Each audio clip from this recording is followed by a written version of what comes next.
Hello everyone, welcome back to the Pioneer Favorites plant-based cooking channel. Today I'll be making a very simple, easy candied yam dish.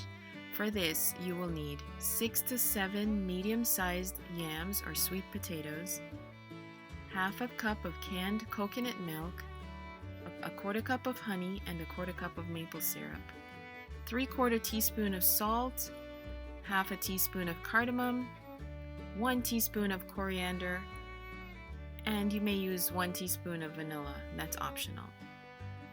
Here you will see that I slice the potatoes and place in a container to which I add the coconut milk, my spices of cardamom, coriander, and salt.